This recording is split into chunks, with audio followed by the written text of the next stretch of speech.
Anggota Badan Pemeriksa Keuangan dipilih oleh Dewan Perwakilan Rakyat dengan memperhatikan pertimbangan Dewan Perwakilan Daerah dan diresmikan oleh Presiden. Nilai -5. Anggota Badan Pemeriksa Keuangan dipilih oleh Dewan Perwakilan Rakyat. Nilai 10. Halo kaum intelektual sekalian. Barang yang paling mahal di Konoha itu bukanlah emas, permata, berlian. Tapi yang paling mahal itu adalah kejujuran. Nah, itulah yang terjadi pada seorang siswa yang dibully, tidak dihargai, ya, dikucilkan, dan dianggap salah karena jujur. Namun anehnya, juri cerdas cermat saat itu mengatakan jawabannya tidak benar dan jurinya tidak minta maaf walaupun salah. Bayangkan, kalau tenaga pendidik kita itu sangat sulit minta maaf, tidak jujur, apakah anak muridnya di masa depan akan meniru hal yang sama? Jadi, kalau saya perhatikan, masalah yang terjadi di pendidikan kita ini sebenarnya sesulit apakah ada manusia lain di alam semesta ini selain yang ada di bumi? Nah, sama sulitnya seperti itu, guys. Bahkan presiden sekalipun tidak bisa menyelesaikan masalah pendidikan kita. Nggak bisa. Kenapa? Apa alasannya? Ya karena sistem pemerintah kita. Sistem pemerintah kita itu kan, walaupun kita presidensial, tapi kekuasaan presiden itu terbatas. Beda dengan presiden negara lain. Seperti Xi Jinping misalnya. Xi Jinping itu beda dengan presiden di Konoha. Beda banget. Sehingga presiden sekalipun tidak bisa menyelesaikan masalah pendidikan di Konoha. Karena sudah terlalu banyak mafia, banyak orang yang tidak jujur dan lain sebagainya. Jadi ini seperti benang kusut. Di video ini saya akan mengurai benang kusut walaupun ini sangat rumit sekali. Dan yang terjadi di Pontianak ini, cerdas cermat yang di Pontianak ini sebenarnya ini hanya sedikit saja yang muncul di permukaan. Tapi di bawah, seperti gunung es, itu sangat-sangat luar biasa sekali. Sangat banyak kecurangan, ya, kebohongan, dan lain sebagainya. Bahkan, tenaga pendidik di Konoha itu, oknum guru di Konoha itu, walaupun saya benci banget mengatakan oknum, ya, oknum guru di Konoha itu banyak yang tidak jujur. Bagaimana mungkin murid-murid di Konoha itu bisa jujur kalau guru-guru tidak jujur? Tidak hanya guru-guru, ya, bahkan guru agama, ya, kemudian pemuka agama juga banyak yang tidak jujur. Nah, yang jadi pertanyaan, kenapa pemuka agama di Konoha itu tidak mengajarkan kejujuran? Kenapa pemuka agama di Konoha itu tidak mengajarkan fokus pada kejujuran? Kenapa lebih fokus pada ritual-ritual? Jadi kalau saya perhatikan pemuka agama di Konoha itu, yang kita harapkan mengajarkan kejujuran, mencontoh kejujuran, malah fokus mengajarkan ritual-ritual daripada kejujuran. Nah, yang jadi pertanyaan, kenapa bisa seperti itu? Apa alasannya? Kemudian di pendidikan kita juga kita lebih mengedepankan yang namanya hafalan daripada kejujuran. Kenapa bisa seperti itu? Apa alasannya? Di video ini saya akan bongkar sampai ke akar-akarnya. Jadi guys, ternyata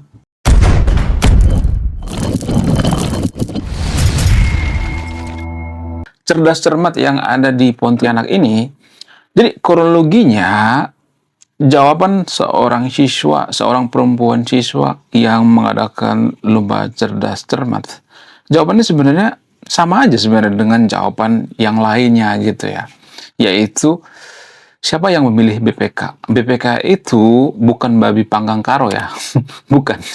BPK itu artinya Badan Penyidik Komisi Korupsi, ya, Badan Penyidik KPK lah gitu ya, yang mengawasi KPK. Jadi yang memilih BPK ini sebenarnya bukan orang karo gitu ya, bukan babi panggang karo gitu, bukan. Tapi yang memilih itu adalah DPR dan dipertimbangkan oleh DPD. Namun entah kupingnya kurang dengar apa gimana ya, juri saat itu mengatakan bahwa jawaban itu salah. Padahal jawaban murid yang lainnya juga kurang lebih sama, tapi dikurangi nilainya -5. Nah, yang jadi pertanyaan, siapa yang salah di sini? Apakah hanya guru, apakah murid, apakah orang tua dan sebagainya? Saya tidak menyalahkan siapapun di sini ya. Jadi kejujuran itu sebenarnya tanggung jawab bersama. tidak hanya tanggung jawab pemuka agama, tidak hanya tanggung jawab guru, tidak hanya tanggung jawab murid, tidak hanya tanggung jawab orang tua, tidak hanya tanggung jawab presiden, tidak hanya tanggung jawab tukang parkir liar, tidak hanya tanggung jawab tukang maksiat dan sebagainya, bukan. Tapi tanggung jawab bersama. Kenapa warga Konoha itu susah jujur? Apa alasannya? Ada berbagai faktor ya. Tapi alasan yang paling masuk akal itu karena kalau kita jujur itu, kita justru dikucilkan. Kita dikata-katain. Untuk jujur di Konoha itu butuh effort yang sangat luar biasa. Harus siap dikata-katain, harus siap dikucilkan, harus siap berbeda, harus siap diintimidasi. Kalau nggak siap, jangan coba-coba jujur. Itu prinsip yang ada di Konoha. Ya, kalau itu ibaratkan dengan beragama misalnya. Dalam beragama itu kenapa kita lebih fokus pada ritual-ritual? Apa alasannya? Karena pemuka agama mencontohkan kejujuran itu susah sekali. Pemuka agama itu lebih mudah mencontohkan ritual-ritual, melakukan gerakan-gerakan. Itu lebih mudah, lebih gampang daripada kejujuran. Kejujuran itu butuh energi, butuh effort, ya, dimusuhi, dikucilkan, disalah pengertikan, kemudian dijahati gitu ya. Pokoknya semuanya gitu, butuh effort yang sangat luar biasa. Sehingga banyak pemuka agama itu lebih memilih fokus mengajarkan ritual-ritual ibadah atau kulit-kulit agama gitu. Ritual-ritual itu kan sebenarnya kulit ya, bukan esensi daripada agama. Esensi daripada agama itulah kejujuran. Sama halnya dengan dunia pendidikan ya. Kenapa pendidikan kita tuh lebih fokus pada hafalan daripada mengajarkan kejujuran, kecerdasan, berpikir kritis dan sebagainya? Kenapa? Karena hafalan itu lebih gampang. Mengajarkan hafalan ke murid itu lebih gampang. Tinggal nyuruh catat gitu ya, catat lalu hafal ya, besok ujian, kan selesai masalah. Nggak harus effort mengajarkan anak gitu ya, nggak harus mengeluarkan energi. Nggak semua guru seperti itu, disclaimer ya, ada juga guru yang bagus ya, nggak semua guru di Konoha seperti itu. Tapi kalau saya perhatikan guru di Konoha itu ya, mohon maaf ya, ini menurut data guys ya, jadi menurut bantah pakai data.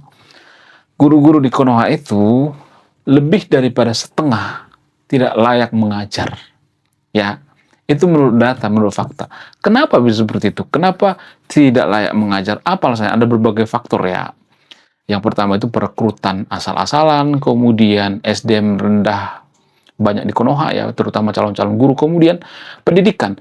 Jadi pendidikan kita itu ya lagi-lagi pendidikan ya. Pendidikan guru-guru di Konoha itu setara dengan anak SMP di negara maju. Bayangkan ya, murid-murid di sekolah itu diajarkan oleh anak SMP di negara maju. Kemampuannya setara dengan anak SMP di negara maju. Ya, saya tidak mengalahkan guru di sini ya, saya tidak menyalahkannya, tapi ya saya lebih menyalahkan perekrutannya gitu. Kenapa perekrutannya itu asal-asalan, kemudian kenapa gajinya rendah? Harusnya kan gajinya naik dong ya, ditingkatin gitu ya.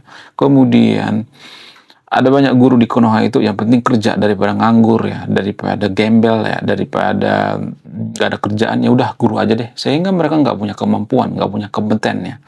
Mereka nggak ngerti psikologi anak, mereka nggak ngerti berorasi gitu ya, mereka nggak mengerti berargumentasi, mereka mudah emosi ya. Kalau muridnya melakukan kesalahan langsung main fisik, main pukul dan sebagainya. Sehingga apa? Sehingga murid jadi bodoh gitu. Nggak diajak untuk berpikir kritis, dan ujung-ujungnya hafalan ya, karena itu lebih mudah, lebih gampang, lebih aman gitu ya. Anak-anak disuruh nulis ya lalu ditinggalkan gitu. Nggak semua seperti disclaimer on ya, tapi rata-rata seperti itu kok. Tinggalkan ya, besok ujian ya, hafal ya gitu ya. Nggak semua itu ya, tapi rata-rata seperti itu karena itu lebih aman, lebih nyaman gitu. Saya juga tidak menyalahkan guru, karena kalau guru itu memaksa kita berpikir kritis, ya bisa aja muridnya mengadu sama orang tuanya kan. Ma, saya diginin guru, ma, saya gini, saya segala macam. Saya juga nggak membela murid kok ya. Jadi ini tanggung jawab kita bersama. Jadi guru itu lebih menekankan hafalan daripada kejujuran. Bagaimana mungkin ya seorang guru itu mengajarkan hafalan dan mengharapkan lulusan Konoha itu seperti Finlandia, seperti Norwegia, seperti Singapura, seperti Australia dan sebagainya.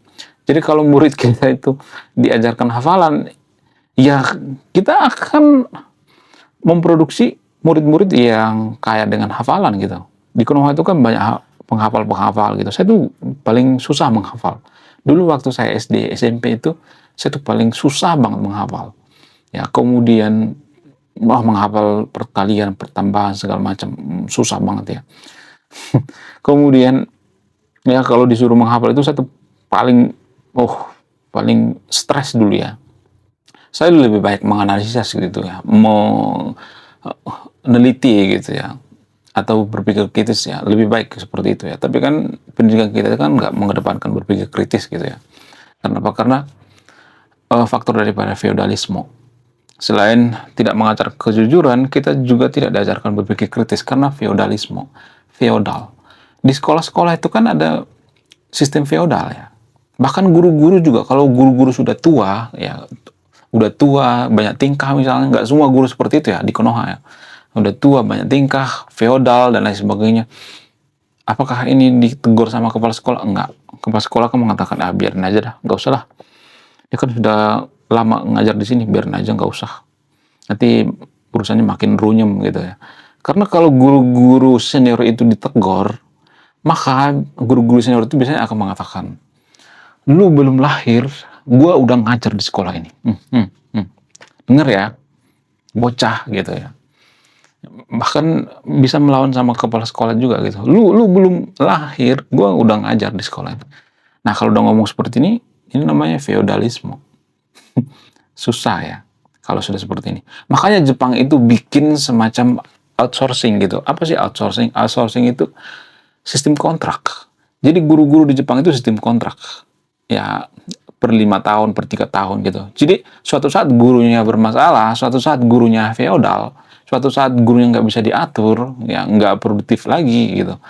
Maka langsung bisa diberhentikan gitu. Kenapa? Karena jadi beban negara gitu.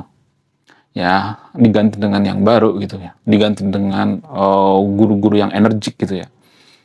Nah yang jadi pertanyaan, apakah semua guru seperti itu? Enggak, tapi rata-rata seperti itu. Kalau udah senior yang, lu belum lahir, gua udah ngajar di sekolah ini.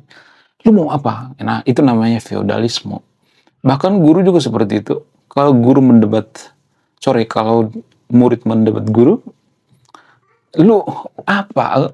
Kencing aja belum lurus. Lu mau debat gue?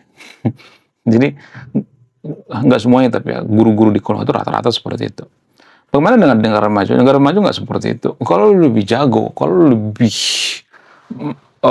brilian, lebih masuk akal jawaban lu, ya udah lu yang ngajar di depan, nggak jadi masalah. Guru apakah ngambek? Enggak. Bahkan guru duduk di kelas, murid yang ngejelasin gitu. Ya, sesuai dengan apa? Sesuai dengan kemampuan gitu ya. Asal jangan arogan gitu ya. Tetap juga ada sopan santun gitu ya. Ya berpikir kritis itu juga harus ada sopan santun gitu ya. Jangan langsung menyalahkan gurunya. Kamu salah Pak Guru, nggak seperti itu. Ya harus dengan kalimat-kalimat yang sopan juga gitu ya. Kalau tiba-tiba langsung menyalahkan guru juga nggak enak juga kan, nggak salah juga. Jadi makanya saya katakan pendidikan kita ini ya lebih rumit daripada menemukan apakah di luar angkasa ini ya selain bumi ada manusia. Nah seperti itu sulitnya. Kemudian selain feodal, apalagi masalah di pendidikan kita. Masalah di pendidikan kita itu menurut data guys ya. Menurut data dari KPK, menurut survei daripada KPK, ternyata murid-murid di Konoha itu sekitar 40% pernah nyontek dan tidak dipermasalahkan oleh oknum-oknum guru di Konoha. Jadi oknum-oknum guru di Konoha itu berpikir boleh nyontek asal jangan ketahuan. Jadi proses seperti ini yang bikin pendidikan kita itu hancur-hancuran. Makanya saya katakan pendidikan kita itu lebih rumit daripada yang kita bayangkan. Bahkan presiden sekalipun tidak bisa menyelesaikan masalah pendidikan kita. Kenapa presiden nggak bisa? Ya karena kuasanya terbatas. Jadi kalau presiden memperbaiki pendidikan kita itu, apakah dia sembarangan milih menteri pendidikan? Nggak bisa. Karena apa? Karena ada yang namanya jatah partai. Nah, tambah rumit lagi kan? Jatah partai. Jadi menteri-menteri di Konoha itu, mereka itu bekerja bukan di bidangnya. Makanya kalau Anda perhatikan menteri-menteri di Konoha itu, ya jurusannya ekonomi, ngurusin pertanian misalnya, atau ngurusin kominfo misalnya, atau jurusannya bagian Gojek misalnya jadi menteri pendidikan misalnya gitu ya, harusnya kan menteri pendidikan itu ya jadi maksudnya guru gitu ya, mantan guru atau mantan rektor gitu atau mantan dosen gitu ya, biar cocok gitu ya. Tapi kan presiden nggak punya kuasa gitu. Kenapa? Karena ada jatah partai. Kenapa dia merelakan jatah partai? Karena pada saat dia calon didukung oleh berbagai partai, koalisi-koalisi. Jadi kalau misalnya nih ada partai nih ya, nggak, oh, misalnya ditolak nih ya, ditolak menteri dari partai tertentu ya. Apakah partai ini akan mendukung presiden kedua periode? Enggak. Jadi presiden itu ya mau nggak mau mementingkan kepentingannya daripada kepentingan rakyat. Ya, ini terdengar agak jahat, tapi emang pada faktanya seperti itu. Bayangkan kalau partai-partai di Konoha itu misalnya nih ngambek ya terhadap presiden, apakah dia akan dicalonkan atau akan dipilih periode kedua? Enggak. Yang enggak akan di framing, akan dikata-katain gitu. Jadi ada yang namanya jatah menteri. Jadi ini lebih rumit dari yang kita bayangkan, guys. Lalu siapa yang bisa memperbaiki pendidikan? Yang bisa memperbaiki pendidikan ini ya yang paling utama masyarakat. Masyarakat kita itu harus berpikir kritis. Makanya saya ngajak yang nonton video berpikir kritis. Ayo berpikir kritis. Ayo, ayo, ayo. Di Konoha dulu ada yang ngajak berpikir kritis tapi dibunuh. Karena dia mengajak orang untuk berpikir. Di Konoha itu salah satu pekerjaan yang paling susah, paling berisiko itu ngajak mikir. Bahkan sampai dibunuh. Siapa itu? Tan Malaka. Tan Malaka itu mantan guru, guys. Dan cara berpikirnya juga sangat luar biasa. Harusnya yang jadi presiden zaman dulu itu Tan Malaka. Tapi dia disingkirkan karena apa? Karena takut Tan Malaka bersinar, karena faktor politik, karena ngajak mikir juga gitu. Jadi guys, mengajak warga Konoha itu berpikir kritis itu taruhannya nyawa. Ngajak warga Konoha itu bersikap jujur itu taruhannya nyawa. Itu sangat-sangat disayangkan ya. Kenapa budaya kita seperti itu ya. Kemudian apakah pendidikan kita ini masih bisa diperbaiki gitu? Masih bisa sebenarnya. Kalau presiden kita itu seperti Xi Jinping dan sistem pemerintahannya juga seperti China.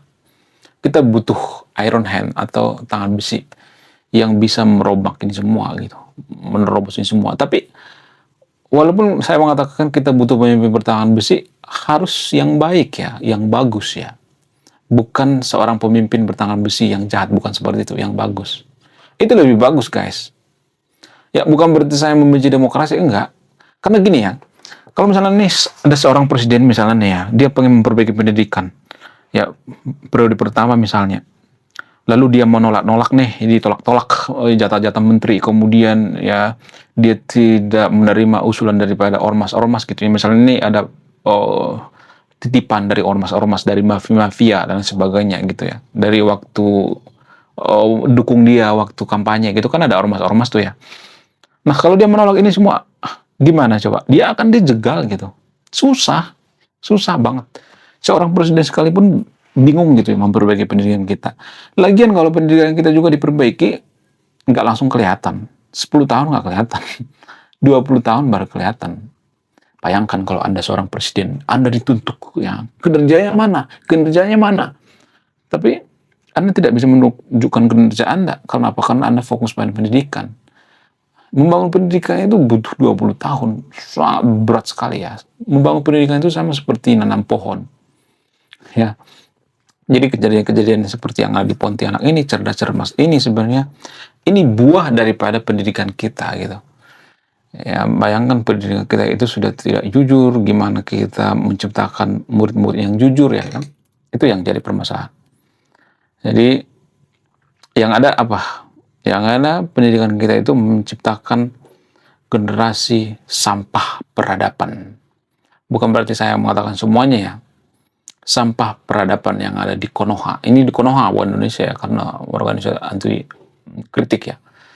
Kenapa sih saya selalu mengkritik? Mengkritik itu sebenarnya ilmu pengetahuan yang sangat tinggi.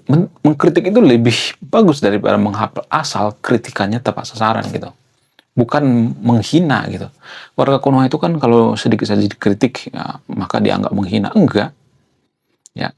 Jadi jangan terlalu banyak berharap sama pendidikan kita, guys. Jangan terlalu berharap sama pemerintah memperbaiki pendidikan kita. No.